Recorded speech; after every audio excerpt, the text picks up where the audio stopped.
Hi everyone, I'm Chris Shearn and welcome to Yankee Series Preview. There are rivalries in sports, Giants-Eagles, Michigan-Ohio State, but nothing is quite like what we are about to witness, Yankees and Red Sox. With me today is Jeff Quagliata, the research director at the Yes Network, and we're going to break down what we expect to happen in this clash of the American League East Titans. Jeff, the pitching matchups have been set with the exception of Andy Pettitte starting the first game on Friday night. The Yankees are kind of trial by fire with the next two pitchers in Jeff Karstens and Chase Wright. Your thoughts on the pitching matchups this weekend? Well, if you remember at the end of the game, the end of Andy Pettitte's start on Sunday, he was practically begging Joe Torre to let him go 8. At that point, Joe was really like, no, I need you for tomorrow. I need you against the Red Sox, largely because of the bullpen situation.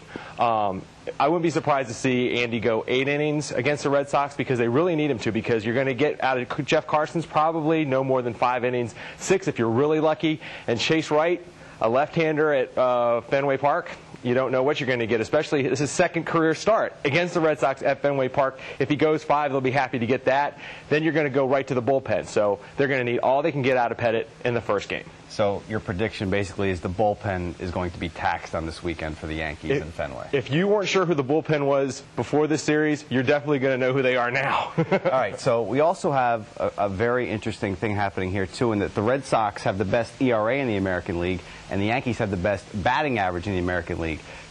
Good pitching always beats good hitting. Can good hitting beat good pitching this weekend? You've got to look at it from an experience standpoint. Basically, the Red Sox, the Yankees have seen, except for Matsusaka, the Yankees have seen Schilling. They've seen some of Beckett. So from that standpoint, the Yankees actually have an advantage. Whereas with the Red Sox, they have never seen Karstens, they've never seen Chase Wright, and they haven't seen Andy Pettitte in 3 years. So from an experience standpoint, you could go that they have a scouting report on these guys, whereas the Red Sox don't. The Yankees have the scouting report on Schilling and on Beckett.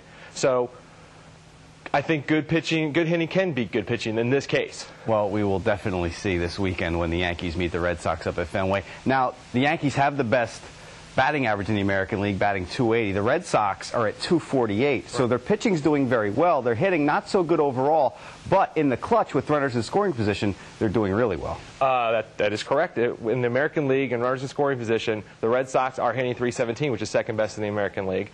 The Yankees are fourth best at about .290. So both teams are hitting really well in the clutch. The Red Sox just aren't getting a lot of guys on base, but they're making the most of the ones that they do.